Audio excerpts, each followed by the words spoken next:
What's going on, guys? Welcome. This is the Real Estate Investing Mastery Podcast. Glad you're here. This podcast is going to be really cool. Chris Rood is a friend of mine and a former student from a long time ago from Louisiana. And this guy is a massive, massive action taker. I remember talking to him for the first time, and I knew he was not going to have a problem doing deals.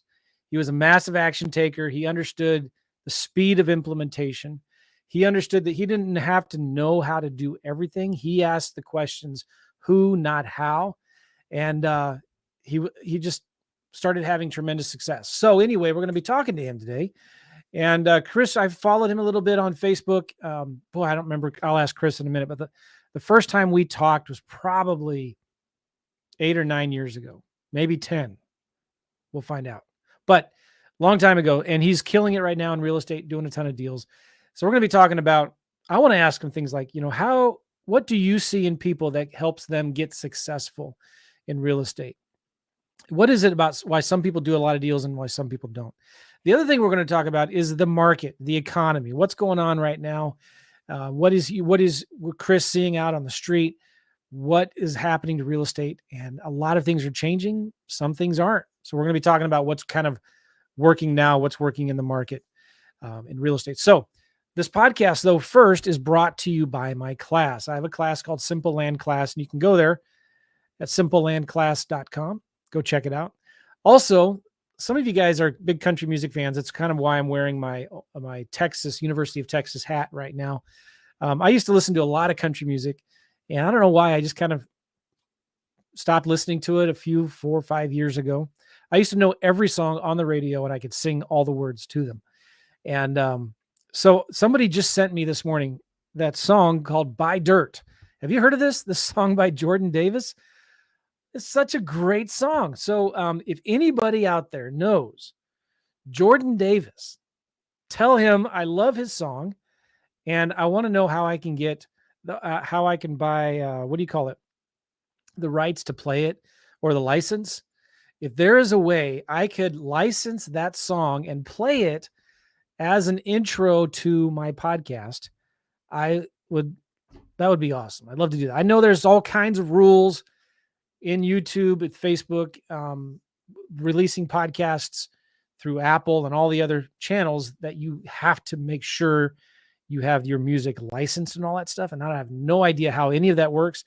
Listen, if anybody knows from this podcast how to do all that, on whoever's watching me right now, please let me know. Send me an email, joe@joemccall.com, and say, hey, go to this website, talk to this person. You can, if it costs me $100,000 to license a song so I can play it on my podcast, I'm not going to do that. But a few grand, 5, 10 grand, I'd pay that to license that song for my show. That's a great song. Go to YouTube, just search for Buy Dirt by Jordan Davis, and it's in the description of this YouTube video. So whether Jordan likes it or not, this podcast is brought to you by his song, Buy Dirt. Go check it out. But you can also go to simplelandclass.com to watch my webinar where I teach you how to buy dirt, how me and my sons buy dirt for a few $1,000, sell it for 5, 10 grand more on Facebook. I'm telling you, vacant land beats houses every single time. We still do house deals. I still love houses, but I love vacant land. And so go check out my webinar at simplelandclass.com. All right, enough of that. Let's bring Chris Rood in the house. How you doing, Chris? Good, man. How are you? Can you hear me all right? Yes, you sound great. Do you like country music? Oh, do I like country music? It's funny you talked about Jordan. That's the song I come out to on my speeches. Then when I talk about mobile home park investing is Buy Dirt. So I love that song. This song's been out for over a year. And this is the first I've heard of it. I think maybe a few people emailed me about it and said, hey, check out this song. But I don't know if what happened? I didn't pay attention to it. Beautiful song. It's a great song. It's all about like family and faith and taking roots and life, man. About life, and it's a good feel good song. It's not depressing.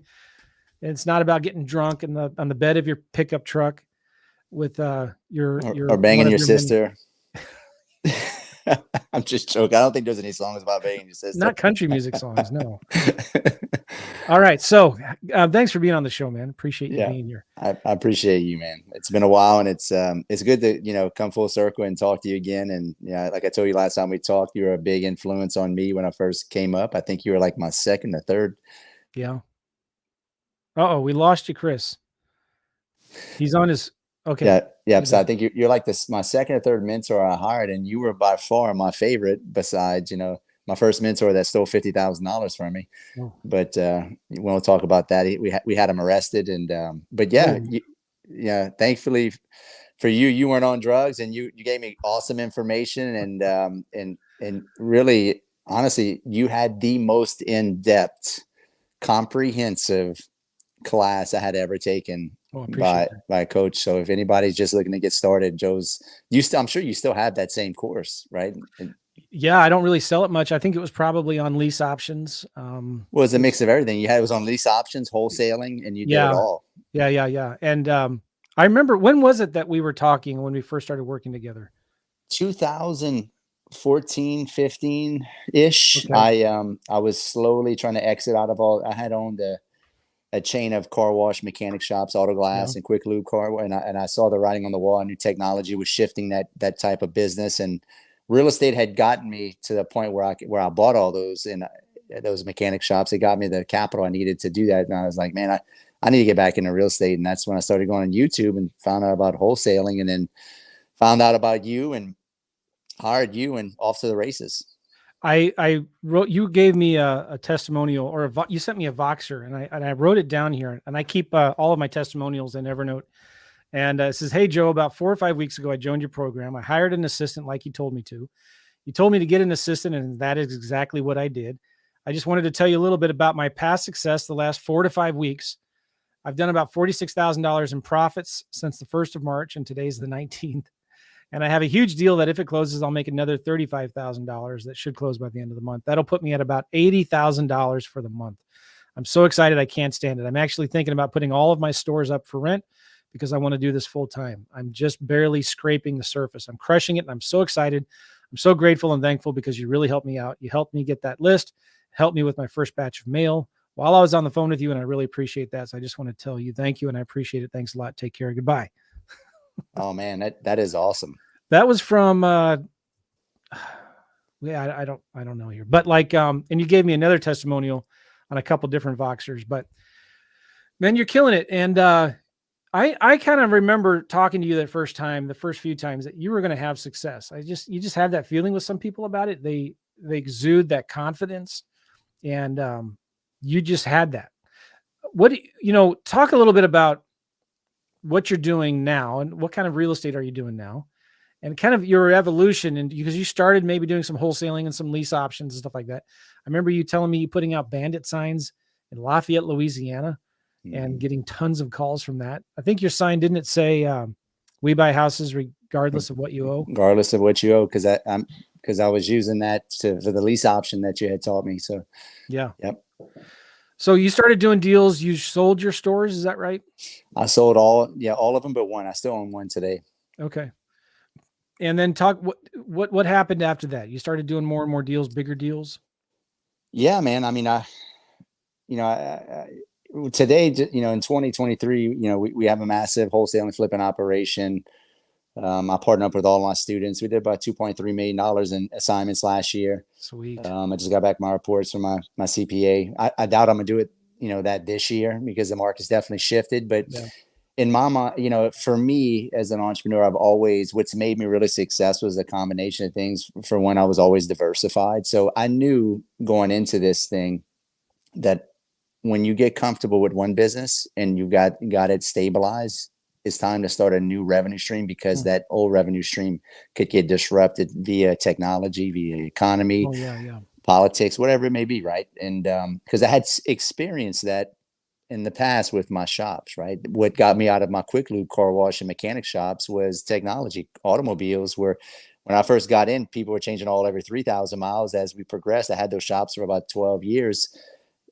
People were changing oil every 15, 20,000 by the time I had exited, and they were getting free oil changes from the dealership. And you couldn't even work on these cars because they were so high tech. You had to have so so many tools. It was getting to the point where it didn't make any sense. So I've always carried that along into the future and whatever business I get into. So as we sit today, I have a huge portfolio of mobile home parks. We own 17 mobile home parks all over the greater South. I do have some two in Indiana, one in Missouri, but most of them in the South, Florida, Louisiana, Mississippi. We do land development. We're developing neighborhoods, taking raw land, taking it through entitlement with the counties and cities. And we're developing, putting in the infrastructure, roads, utilities, and then selling off the lots to these big builders like D.R. Horton. And they might have different names in your cities, but D.R. Horton and DSLD are some of the ones we sell to, and then selling off to builders. So doing that, I own some apartments. I own a lot of Airbnbs on the beaches that we've done really well with, that I really like. Louisiana? All over. I have about 4 or 5 in Louisiana on waterways. I got one in Destin, Florida on the beach. I got one in Gulf Shores, Alabama on the beach. Good for you. And they do really well, especially after COVID, man. People stop vacationing out of the States, and they literally doubled in revenue. I mean, it's really been good. But my new venture right now, we're actually closing on an HVAC company in 45 days. I've been talking with a guy for about 2 years now. This is really interesting. HVAC, like heating and air conditioning. Heating and air conditioning. Why is this? Because this is what started our discussion a couple of weeks ago about where you see the economy going. And this is fascinating. And by the way, guys, this is why I said, hey, Chris, can I just get you on my podcast? Because we want to talk about this. So why HVAC? Let's talk about that. Well, if you understand cycles and patterns, I'm 42 years old. I've been an entrepreneur since I was 22. I started that oil change business out of the back of my truck while I was a junior in high school and college, and scaled it into 4 locations. We're doing $3 million a year by the time I was 25, 26. I thought I was on top of the world. And then come 2008, I got kicked in the balls, so to speak. And you have to excuse my language, Joe. I don't speak the appropriate language. A lot of times I'm from South Louisiana, so just you have to excuse me in your audience. That's all right. But you got kicked in the balls, so to speak, and almost went bankrupt in 2008. So very, very nerve-wracking, very humbling, and because I pride myself in working, outworking everybody and this and that, but sometimes you just can't outwork what the economy wants to do. It don't matter how talented, smart, and how hard of a worker you are. If there's no work to do, you can't work, right? Oh yeah. So learned a lesson there, and in 2014 happened and just so you guys to know what the significance of 2014. I'm in the South where there's a lot of heavy oil and gas. Oil went from $128 a barrel to $28 a barrel. We lost tens of thousands of high-paying jobs. So that really crushed my quick lubes and car wash and mechanic shops, because we had tons of fleet accounts related to the oil field, and they were all going bankrupt or moving back to Texas. So that hurt really bad too. And I just kept making note of, like, what can I learn from this? And what can I extrapolate from all of these losses and turn them into lessons? So here we sit in 2003, I'm 42, and I'm like, okay, we know what goes up must come down. We know when things are really good, they can't stay that way. But we also know when things are really bad, they don't stay that way. Everything comes in seasons and cycles. So I know things have been really, really good for a long time. So I know, based off of, history and cycles, that we're coming in for a huge, huge downturn, way worse than I think that we're even expecting, because it's not like the other downturns. We have huge, huge political turmoil, massive, massive government spending, massive, massive credit card debt. Like, everything is extremely overinflated on the price wise. We're at the top of the market cycle. So I know for a fact, it ain't going to be good, Joe. Right. So for me, I'm like, okay, what business can I get into that I know is recession proof? Right. So three things. This is, I think I love where you're going with the HVAC industry, because in all of the different industries out there, where there is the biggest demand and the lowest supply of skilled labor is in the trades, right? Electricians, plumbers, HVAC contractors, welders. And man, if my kids were interested in getting a degree, and they're not, well, one of them is getting a chiropractic degree. But the other one still trying to figure it out. I tell them all the time, man, if you get a college degree, forget about the 4-year thing, forget about the bachelor's, Go get a technical degree in one of these trades or these disciplines, and you're going to be set for life. If you look at the starting salaries of some of these people, they're making more money, and by the way, working a lot less, right, than executives in C-level suites of these companies, right? Much more job stability. And so this is only going to get worse or better depending on where you are on this thing, right? But fascinating to talk. You just Google this and you'll see articles in the Wall Street Journal, the New York Times talking about this kind of stuff, because we're in trouble. We're much so in trouble. We've been sold the bill of goods for the past 30 years that you have to go to college to be successful. So all these people that had no business going to college, who are just, frankly speaking, not academically inclined enough to be in school, which is somebody like me. I cheated my way through high school. I barely passed college. I mean, my wife wrote all my papers. I'm the furthest from an academic. I'm a blue collar entrepreneur by just overall mindset. But we've been sold the bill of goods that we have to go to college. And now here we sit in 2023. We have $2.3 trillion worth of student debt that can't be paid off. It's a failed system, Joe. And have you tried calling a landscaping company or electrician or an HVAC lately and see how what the waiting list is to get, try calling one of those guys, see how long it takes to get on their schedule. It's months. And my landscaper, is we have 3 acres and it takes 2 guys like 4 hours to mow our lawn. He keeps on raising his rates, and he's been working for me for years and years. And I'm too afraid to go price him, try to get some more pricing to get someone else, because I don't know if I can find anybody else. And if I let this guy go, he may not want to come back because he's got enough work. So yeah, I mean, we're trying to get a contractor right now to come replace our siding and our gutters. 3 months waiting just for siding and gutters, 3 months, right? You want to build a pool, you're talking a year and a half at least. So Joe just had carpets installed for a floor company, one of my Airbnbs I'm building out right now. It took 35 days. 35 days for carpet. Yeah, for carpet. And the reason why? Shortage of labor. That's the real reason. Yeah. Maybe there's some supply shortages and things like that. But really it's labor. Yep. So this tells you there's the gap, right? There's the strategic advantage. There's the opportunity. And I saw this. I told my wife, so, I had no business being in the, quick lube business. I just happened to start that business out of the back of my truck because I just wanted to start a business while I was in college, but I wasn't very strategic about it. But about halfway into it, about 7-8 years later, I remember telling my wife, this is probably 2010. I told my wife, I said, man, if I could do it all over again, I would freaking start an HVAC company. I went to HVAC school because I knew buddies and not just people in general that serviced our AC. These guys are 24, 25 years old, making $500,000 a year. And I was like, man, they might only have 2 or 3 techs. And here I was making good money too, but I had 4 stores. I was dealing with car wash attendants and quick lube, all change attendants. And it was just, it wasn't a skilled labor, right? I mean, anybody can wash cars as paying them $8 to $10 an hour. Whereas these techs are making $25 an hour. You can have a good business and have employees that have a career there. So I made note of that. And I now that I'm a little bit older, wise, I got a little bit more money. I've built up a little bit of, wealth where I can, be more strategic and take and extrapolate from the wisdom I've made. I know that I want to be in a business that when it pulls back, I'm not, utterly destroyed or hurt really bad. And I know people are going to pay their HVAC or their heating and cooling bill before they pay their mortgage when this thing gets really ugly, because it's going to take 2 years before the bank, or a year for the bank to take back their property. They're not going to suffer on getting cold or hot.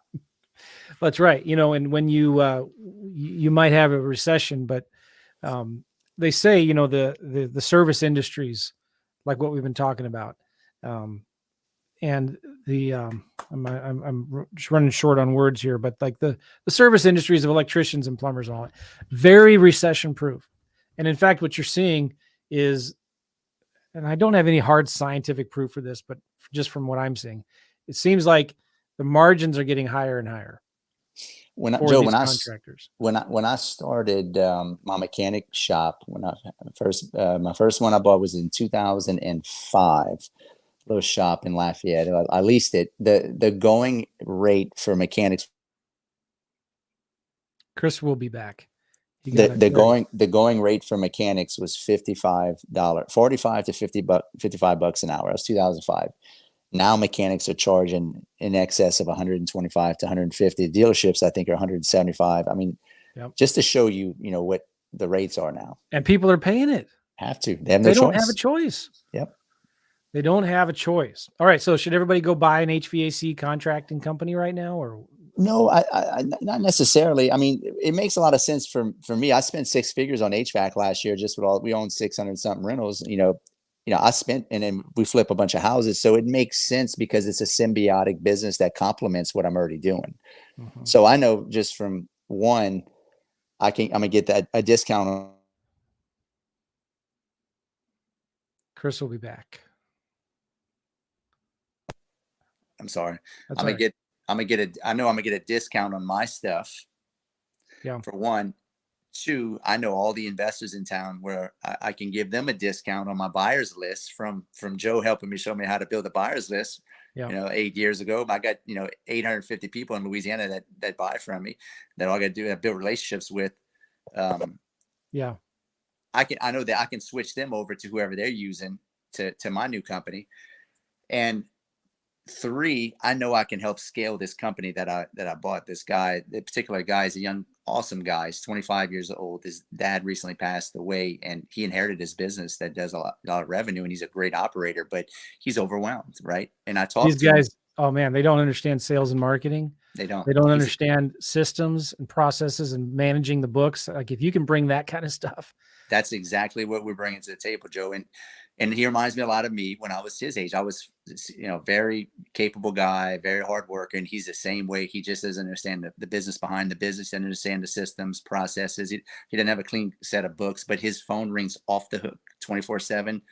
He has to turn down work in the summertime. That's how busy he is. And this is every HVAC company. This ain't just his particular one. This is just about everyone that's established. So, he did some high. I mean, I think he did $1.2 million in revenue with zero marketing. Just look at this. Bruce just posted a comment on YouTube. Elevator mechanics, their charge out rate is about $250 an hour. So their salary is probably about half to a third of that. So that elevator mechanic is making $125 an hour, probably. Yeah. So, but back to your point, Joe, what I was telling you is that, you said, you asked me, should everybody go buy an HVAC company? No, I think you need to play to your unique strengths. I have a strategic advantage because of the fact that I'm sorry, I'm on my phone. People keep calling me. But I have a strategic advantage where I know that we can complement his business and scale it. So it doesn't necessarily have to be an HVAC, plumbers, electricians. We're opening up one. So that one mechanic shop, that commercial building I own, we're reopening that shop right now. I had shut down and I had tried to sell. I couldn't. So I got 2 good operators that are partnering up with me. I'm giving them the vast majority of the equity and I'm letting them reopen it. So just think of where, what business, especially for real estate guys, it may make a lot of sense. We were looking at septic tank companies too before we bought into the HVAC, because we changed I just had to spend $200,000 on a new septic tank company for our septic tank system for one of my mobile home parks. So that was something we were looking at, but it didn't make sense. But just get into the trades. Mm-hmm. It's a lot of work, but guess what? Do the things that most people don't want to do, and most people don't want to work. And you can make a lot of money doing that if you're willing to do what other people ain't willing to do right now. There's a friend of mine who I'm helping coach a little bit. His name is John Paramore, and he has a coaching business for contractors. And anybody listening to this, I really highly recommend you go Google John Paramore, and his company is called Smash, SMASH. But he's talking to me all the time about how many guys out there have so much business coming their way, contractors, that they just can't handle it. And if they could just install some simple systems that you and I are used to in the real estate space, they can kill it. But anyway, Chris, back to the economy. This is a real estate investing podcast, right? And people are thinking houses, real estate, the economy, is it falling apart? Is it something we don't really need to be worried about? How can real estate investors who are concerned about the future of this economy and where it's going, how can we diversify and be prepared for any coming earthquake that is coming? Well, Joe, can I be candid with your audience? Yeah, please. Well, I mean, if you understand history and you kind of pay attention to what's going on, we're coming to an end of a financial cycle, back from 1945 after World War II, the Bretton Woods agreement that we had, right? And the dollar has been, in the U.S. has been the world dominating country and currency for the past, what is that, 80 years, right? Mm-hmm. And it's ran its cycle. So I think we're at the end of that cycle, and it's a controlled demolition right now. They know that it's a failed system. We have massive debt, and there's no way. We have a massive aging population that are all, I mean, we got 10,000 baby boomers retiring per day. They've already stated by 2030, Social Security, Medicaid, and Medicare will be bankrupt.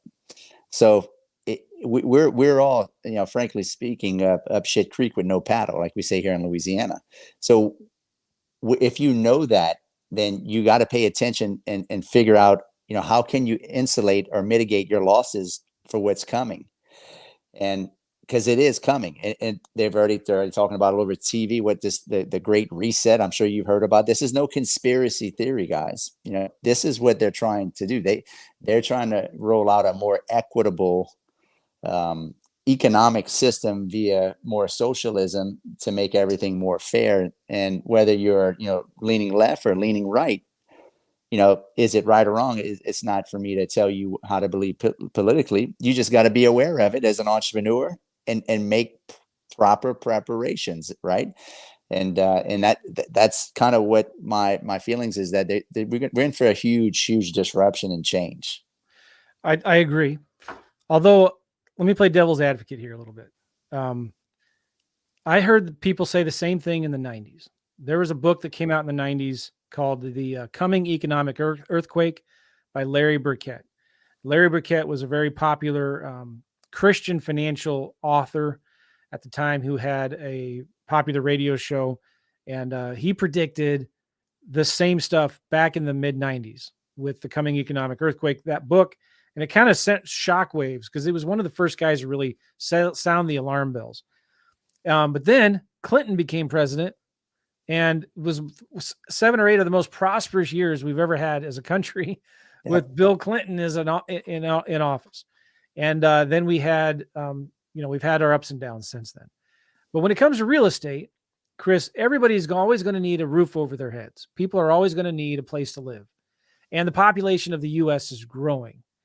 So is it all that bad for people who are in real estate, whether you're a realtor or a property manager or a wholesaler? Well, to say, is it all that bad, is it a matter of perspective? I'm not an optimist, Joe. I'm more of a realist. I like to be, pessimistically realist and how can I say it? Pessimistically optimist, meaning I always look at the downside. I don't play the upside, because that's just a bonus treat. If I can look at every possible bad scenario that can happen and game theory that out in my head and kind of prepare for it, then I have a plan. I've been there in my mind, and when it happens, I'm not shocked. It's a good place to be. Being a little paranoid is a good place to be as an entrepreneur. I used to be overly optimistic as a young entrepreneur. That is not a good place to be. I'm just gonna be honest with you, because that got my hopes and dreams crushed twice, almost in bankrupt twice, because dude, this stuff is so hard. Being an entrepreneur, you know this, Joe. Being an entrepreneur is so hard. This is one of the hardest things you're gonna do in your life. I'd rather be doom and gloom and pessimistic and then be happy that it didn't happen. That's a better place to be than to be hopefully optimistic and then the shit hits the fan. So if you look at a SWOT analysis, right, you look at your strengths, your weaknesses, the opportunities, and the threats. If somebody is oh, by the way, Facebook user is asking Larry who. Guy's name is Larry Burkett, and he wrote a book called The Coming Economic Earthquake. You should read it.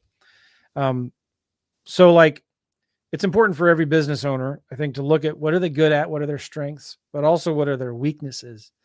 Because I agree, man, sometimes you can be too pie high in the sky and forget about worst case scenario. Like even when you're looking at deals, it's easy to get tempted by the big dollars and not look at worst case scenario, not think about, all right, do I have multiple exit strategies on this deal? Or am I just dependent on one thing?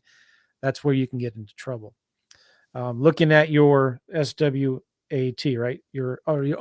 The the opportunities, where are the opportunities out there? Because the opportunities change as the markets change and cycle through. And then what are the threats out there? So what would you say, let's talk to the wholesaler right now, right? It's not, you can't wholesale deals maybe as the same way you could a year ago. Things have changed. So talk to the wholesaler right now who, was used to wholesaling 10, 20 deals a month a year ago, but now they're struggling to do 5 a month. Talk to them. Yeah, I think it goes back to diversification. You can't be a one-trick pony, right? If you look at real estate investing like a wheel, you got spokes on those wheels, right? You want to have as many spokes on that wheel as you possibly can to turn that wheel fast. I've always, like I said earlier in this podcast, is that I've always been diversified. I started that from the get-go. If you're only doing wholesaling, you need to figure out something else, dude. Maybe your wife needs to be a realtor. Maybe you need to get your realtor's license, even though things are slower. You need to look at maybe flipping land like Joe's doing. We're doing land also. You have to evolve. The name of the game in business is change. Business is no different than if you study and follow nature, right? You have to change with the seasons, right? Spring, fall, winter, summertime. So what I would do if I was just a wholesaler right now, maybe say with this, last year was your first year and you crushed it and you're like, oh man, Joe, things are really slow down, and I'm freaking out and panicking. For one, understand that this is not going to last that long. It might last a year, 2 years, 3 years max. I think it's only going to last maybe 2 years max, maybe even only a year. Figure out what you can do without totally changing industries that is symbiotic to what you're already doing, right? Maybe that's, learning how to raise private money. That's a skill too. I mean, that took my business to the next level. If you can learn how to raise private money, I'm telling you, that is like the most one. I have 3 core things that I teach and that I stand by, right? That's direct to seller marketing, raising private money, and building a personal brand. If you work on those 3 things, right, as individual skill sets, you will crush real estate. Oh yeah. Cause if you've got the money, the deals will come to you. Absolutely. So buyers will come to you. The deals will come to you. Yep. So, and what I would do is, learn how to keep some of your deals. Like I find like a lot of guys I started wholesaling with, 8 years ago when Joe trained me, they're still doing the same thing they did 8 years ago. Like I noticed Joe's changed and he's doing land now. Like, dude, you got to change.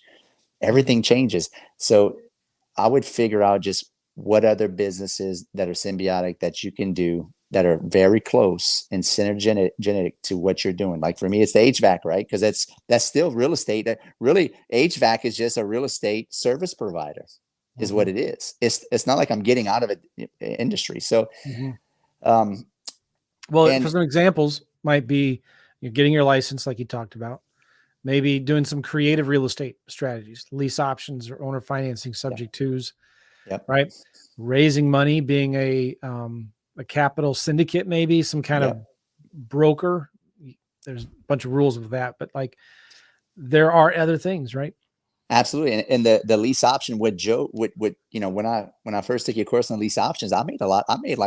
I think I may end up making like $70,000, $80,000 my first year just doing lease options because it was the perfect timing in 2014. Matter of fact, Joe, it was 2014 because I remember that is when I hired you. So that's about 8 years ago. 8 years ago. Because that's when the economy started crashing in my area, when the oil crashed, and there was a lot of people upside down on their mortgage, or maybe they just didn't have any equity, so they couldn't sell it traditionally with a realtor because they couldn't pay the realtor fees. I would get that under contract and I would go market it on Craigslist and to get a lease option buyer. I'd get 5, 10. I even got 30 grand down on a lease option. I would just assign that lease option. So that's a strategy that works really well in a down economy after people have overpaid and overbought, because frankly speaking, there's not a whole lot of equity in a lot of these people that just bought because they maybe put 5% down, 3% down, in some cases 1% or maybe 10. So that's another strategy. Owner finance. I mean, we're actually buying a 62 unit mobile home park right now from an older baby boomer who doesn't want to cash out. That's another skill is the art and sales tactics of showing and telling and demonstrating to these older baby boomers that have a lot of the real estate in this country. They're about to get hammered with Uncle Sam if they try to sell. Yeah. Why don't you just, if they have no mortgage on it, let them owner finance it to you. And you can raise the capital, put 100 grand down, whatever it may be, and you can buy deals, creative finance way. Oh, that's really good. Really good. All right. So here we are in February 2023. Where do you see, the rest of the year kind of going? Do you see unemployment going up, inflation getting worse, interest rates going higher? What's your projection on that? So this is not my opinion, Joe. I told my wife that yesterday, this week. It's funny because I'm on the phone with a lot of people that come to my masterminds. I've had 3 people this week. But I'm sorry, between this week and last week, tell me that either their wife lost their job, they're losing their job. 3 people, and you feel and I was like, okay, the economy is definitely slowing down because I have conversation. I'm on the phone with people all the time. Nobody's told me this before in the past 7-8 years. Yeah. Something's going on, and sure enough, if you check all the statistics, these big corporations are laying off massively right now. So that answers that question. Yes, definitely, people are going to lose jobs. The economy is pulling back, and people they're cutting the loose fat. If you're not highly valuable in your company, you're probably going to get cut or get a pay cut at least. But as far as inflation, I don't know that inflation is going to continue with interest rates that keep going up, because that kind of flattens the demand. There's still pretty strong demand for housing. I mean, historically speaking, interest rates are not that high, but let's be real. We got high on low interest rates for the past 7-8 years. So people are freaking out because the interest rates are going up. But Joe, I bought my first house in 2003, my first starter home, and my interest rate was 6.25%, and that was a good deal back then. I bought my first business in 2008, my first location from an SBA loan, and I paid 8.5%, and that was a good deal. So frankly speaking, historically speaking, you guys need to chill out. Rates are not that high. We just got high on low interest rates. There is an article. I want to share it with you all here talking about this. And I was reading this the other day in the Wall Street Journal.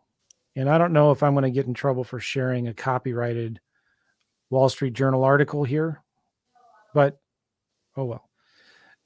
Make this a little bigger. The U.S. consumer is starting to freak out. The flush saving accounts and cheap credit that helped keep Americans spending at high rates since 2020 are disappearing. And this is a fascinating article. If you just kind of Google this Wall Street Journal, the U.S. consumer is starting to freak out, you'll find this. And there's some interesting things here about how the rate of savings is way, way down. And here are some charts on the slowdown. The seasonally adjusted consumer price index, retail sales are starting to come down. Personal savings rates are coming down to very, very low levels. The share of U.S. adults whose monthly, this is freaky here. The share of U.S. adults whose monthly expenses were more than their income. So look at this. These are the share of percentages of U.S. adults whose monthly expenses are more than their income. And if you look at those who make, let's look at those who make less than 50 grand a year. It's the average is about 21%, but it's up 7.2%. Those who make between 50 and 100, the average is about 11 or 12%, and it's up 2.6%. But look at this. The percentage of adults where you see this going up, whose expenses are more than their income, it's going up over the last few months. And the average is about 8 or 9%, and that's going up, which means especially people who make, quote unquote, a lot of money, they're spending way more money than they're actually making.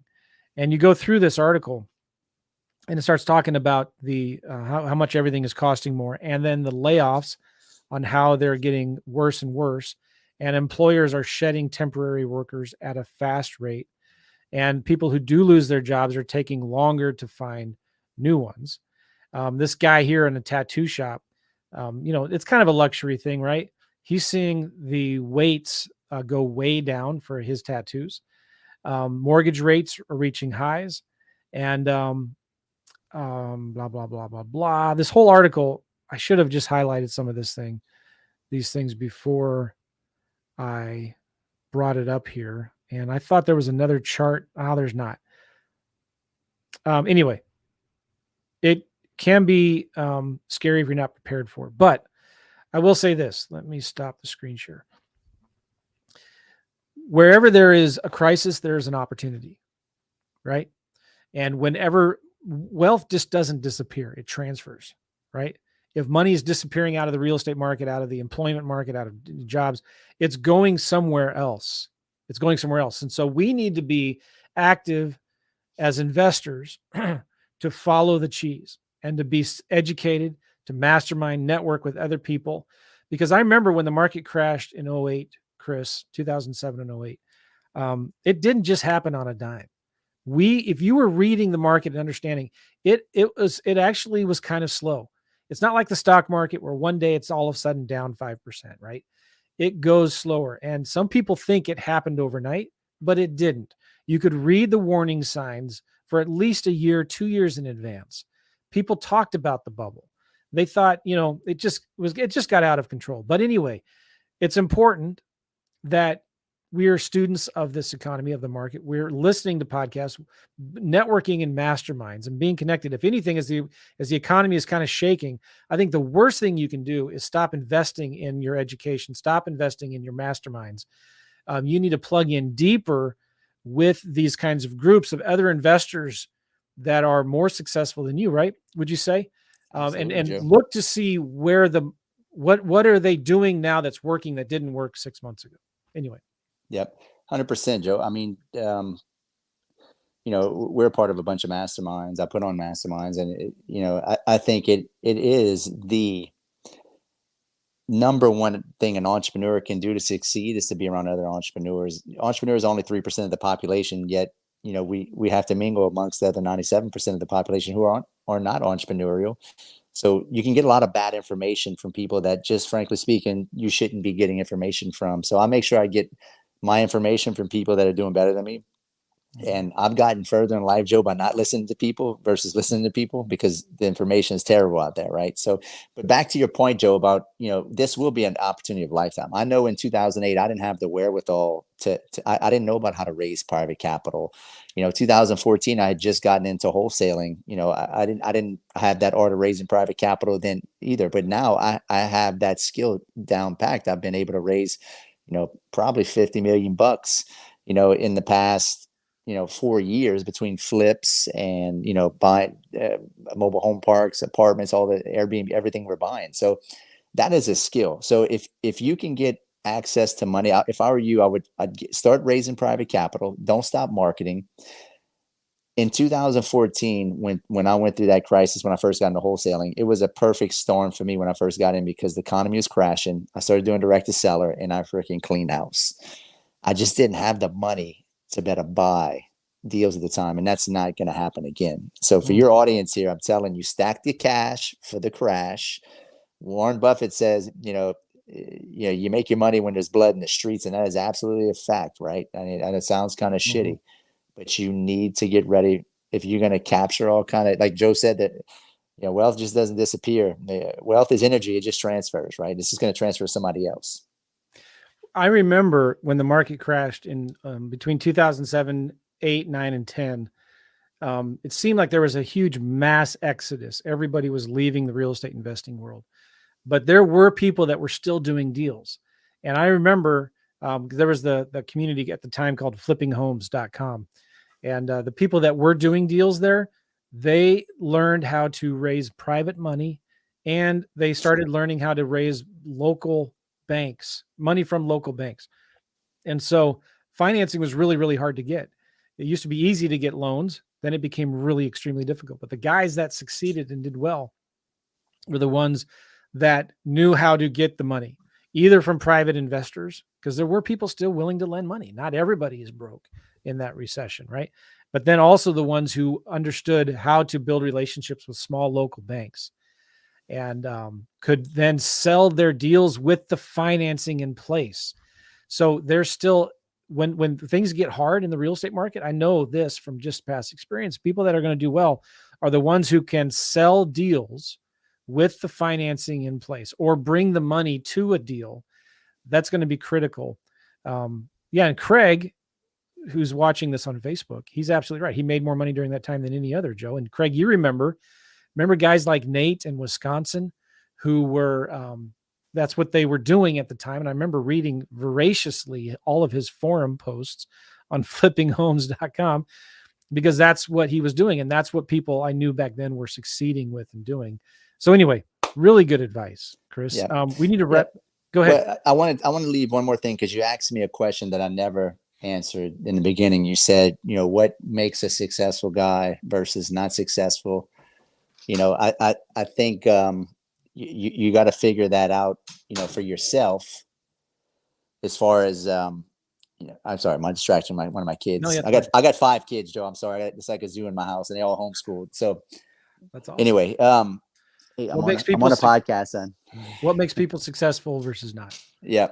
So you said something very pertinent, right? Earlier, you said you said I exude confidence, and I was going to say that's one thing, is that you got to have massive confidence. This stuff is so hard that if you can't be your biggest cheerleader, you can't be your number one fan. You can't let people get in your head, right? You don't have to be that smart to be a successful entrepreneur. Listen, I got a 2.1 GPA at best out of high school, and I cheated my way all through college, right? But one thing, I may not have a whole lot of brains, but there's one thing, Joe, I got a whole lot of, and that's balls. You need more balls than brains in being in business, guys, as an entrepreneur. Balls will take you way, way further than brains. Mm-hmm. Now, I'm not saying you ain't got to be no dummy, that you could be a dummy and do this, but taking action and building up the skill set of building that tolerance risk, that risk tolerance, that's a skill. Right. And that you stretch that thing. It's a mindset. So you stretch that every time you take a little bit of risk, and you got to learn to take a little bit of risk, calculated risk, not just any kind of risk. And you do that on a gradient scale until you build that confidence. And then you'll as you grow and you build that confidence, you'll become more aware, and buying a $100,000 property becomes nothing. And buying a $1 million property becomes nothing. And buying a $2 or $3 million, it's all numbers. You just got to get past that point of the risk tolerance. Fortune favors the bold. Yeah. 100%. Cool. All right, Chris, let's wrap this up. How can people get a hold of you? Are you active on the social medias and all that? Yeah, I'm very active on social media. You can follow me on my business page, Chris Rood Entrepreneur. You can follow me on Instagram, where I share, stories every day of properties I'm looking at and deals I'm doing at Real Estate Rood on Instagram. I'm on LinkedIn. I'm on YouTube at Chris Rood Entrepreneur. I host masterminds. Joe, we're gonna have you come speak in one of my masterminds here. Is this your correct handle? Yeah, realestaterood.com. On Instagram. On that, well, that's Instagram, and then I have a website, chrisrood.com, and I put on these masterminds called the Allies Masterminds, where I have experts come speak on different topics all over the country. Like I said, Joe, we're gonna have you come here soon. But I appreciate you, and it's fun. It's all really cool to see. You still in the game, and there's a lot of gurus that come and go, but man, you're the quintessential, like, true master Jedi Knight of real estate. You still doing it. You like the Obi-Wan Kenobi real estate, man. Thank you. I appreciate the kind words. I'm not going anywhere either. I still got a lot more black hair in this. I still got a lot more room for gray. But chrisrood.com, CHRIS, Rood, ROOD.com. And on the IGs, it's realestaterood.com. Thanks for being on the show, man. Congrats. I appreciate you, Joe. Congrats on having 5 kids. I have 4. That's amazing. Good for you, man. Yeah, man. You homeschool all of them? We do too. Homeschool all of them, man. All right. But appreciate you, Joe. It's been fun. All right, Chris. Thank you. Hey, guys, we'll see you all later. Take care, everybody. All right, bye-bye.